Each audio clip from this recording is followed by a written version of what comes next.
हम सब जानते हैं कि ये भारत देश जो है कृषि प्रधान देश है। आज इस देश में लगभग 8.5 लाख सहकारी समितियां काम कर रही है और इसे लगभग आज 32 करोड़ सदस्य उससे जुड़े हुए हैं, यानी कि देश की लगभग आधी आबादी आज सहकारिता से क्षेत्र से सीधी जुड़ी हुई है। और इसको देखकर ही माननीय प्रधानमंत्री जी के नेतृत्व में, उनकी सोच में देश का पहला सहकारिता मंत्रालय बना और उसके बाद माननीय अमित भाई के नेतृत्व में पिछले साल में ये बहुत सारी उपलब्धियां इस क्षेत्र में हमने देखी है। और एक साल पहले इसी संदर्भ में, एक साल पहले संसद के दोनों सदन में एक बिल पारित हुआ। वो बिल था देश की पहली सहकारिता यूनिवर्सिटी विश्वविद्यालय की स्थापना। उसके बाद हमने देखा है कि आज अगर हम देखते हैं कि सहकारिता क्षेत्र में ट्रेन मैन पावर की कमी दिखाई देती है, प्रशिक्षित हमारे कर्मियों की कमी दिखाई देती है। आज त्रिभुवन यूनिवर्सिटी के पहली बैच जब ग्रेजुएट होकर बाहर निकली, उनका कॉन्वोकेशन के लिए हमें आए। हमें बहुत खुशी है, बहुत आनंद है कि ऐसे ट्रेन मैन पावर आज देश की सेवा में लगे रहेंगे और सहकारिता क्षेत्र में सहकारिता आंदोलन को मजबूत करने में लगेंगे।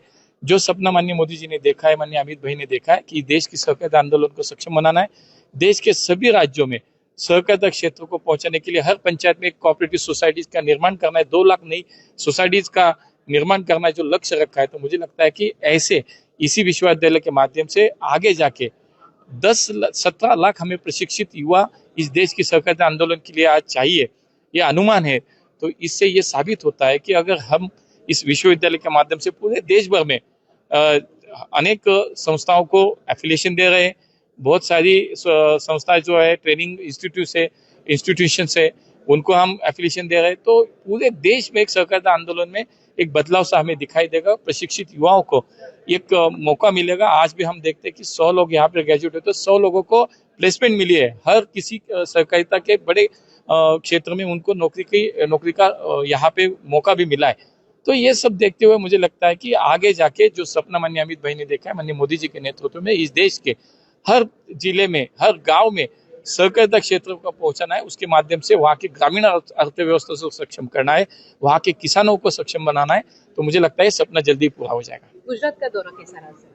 बहुत बढ़िया।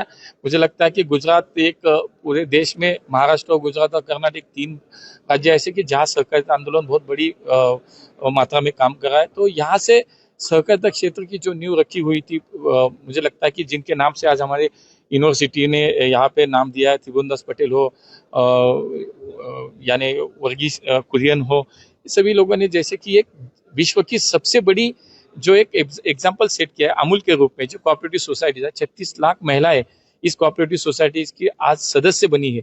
मुझे लगता है कि यही तो सहकारिता की नींव जो हर देश में हमें पहुंचानी है। जैसे कि गुजरात ने महाराष्ट्र में सहकारिता क्षेत्र में काम किया, मुझे लगता है कि ये गुजरात का दौरा, मुझे लगता है कि मैं सहकारिता मंत्री के रूप में यहाँ पे आया हूँ, तो मैं उसी सोच से, उसी विचार से यहाँ से काम करने का मुझे लगता है कि वही थोड़ा एनालिसिस करके यहाँ से जाऊँगा।